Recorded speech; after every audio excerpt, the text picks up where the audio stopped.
Peggy 18. We get dirty, and the world stays clean. That's the mission.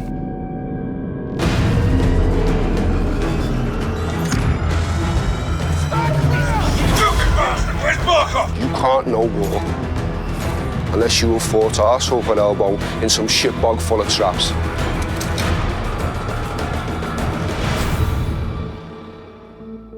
For modern warfare, expectations are so high that coming in and reimagining it from the top to the bottom is humbling, to say the least. I'm Taylor Kurosaki, the studio narrative director at Infinity Ward. Now, it's my job to make sure this game is everything the fans expect, and hopefully a lot more. Today, I have an opportunity to sit down and chat with someone who has a similar challenge and responsibility, and that is Barry Sloane, the guy that's bringing to life one of the most beloved characters in the Call of Duty series. Thanks for being here. Of course, mate. It's a pleasure. What was it like for you to be put into this role, and how does that relate to your experiences of playing Call of Duty in the past? I was very drawn from Call of Duty 4, the first Modern Warfare when that came out. I had that as part of my upbringing, my childhood, and then to become him has been just an incredible experience. I knew that if we found a guy who could exude what I think we all have in our collective memory of a guy that is Price, Yeah. the ceiling would be way higher. And I think that's what we got with you. And obviously I wasn't aware because you weren't saying it was Captain Price. You were just saying, I can't remember the name on the audition, but it was Commander Sykes. Yeah. I knew in that moment, I felt like, okay, this is the guy. This is our Price.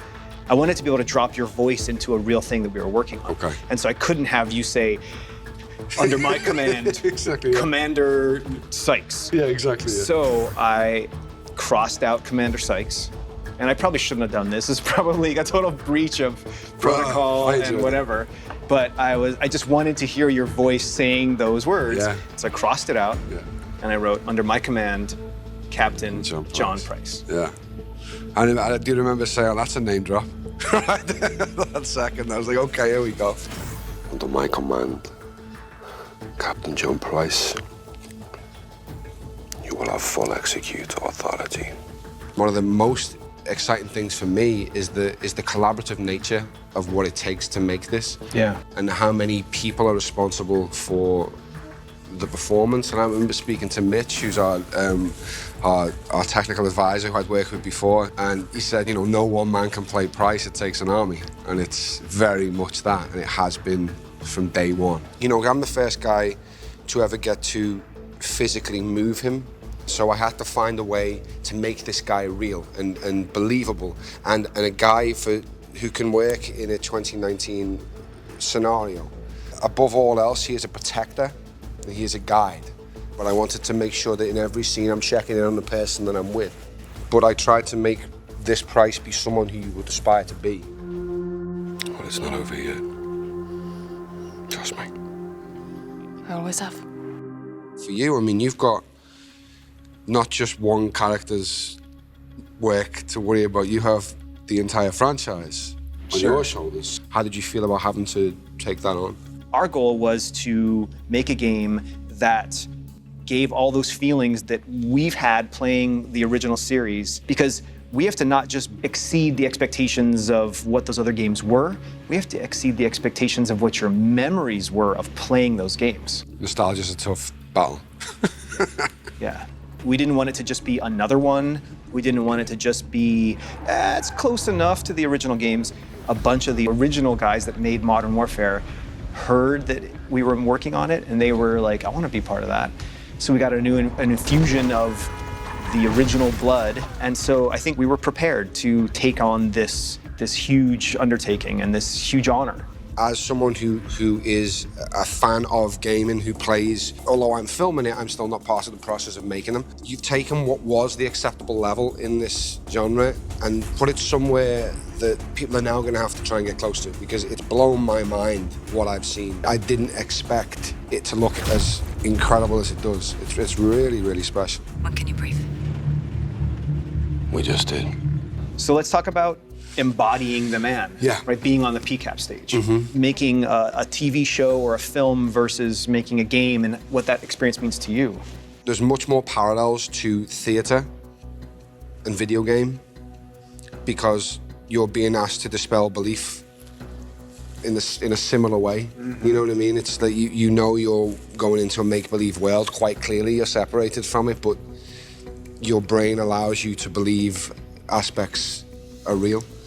You can almost touch it these days with the way video games look, and so that aspect of bringing your audience to you it feels like theatre to me in that sense as well, and certainly the way we film it, because when you're on a film set or a TV set, like now I can look at the camera, I can speak to the operator, and I can know, okay, this is probably a tight shot. Hopefully I'm getting it right somewhere around here to about here. I know I've got about this much space, and then my frame cuts off. So I can manage my shot or my performance for that particular shot. But when we shoot PCAP, we have the whole room. Yeah. And I don't know what point you're going to come in for the close-up of Price in here, or when you're going to need to be super wide to get the feel of the scenes. You have to be on the whole time. You have to know the man or the woman that you're playing and be in there, locked in the whole time, because it could be on you when you don't expect it. Like Jeff will be there with the camera making the shots, but that's not necessarily the shot. Yeah. You can't play to that camera because it's not there, so it's like you have to just let him direct you through, but not react to the camera being there. We're all just pawns in this. You speak for yourself.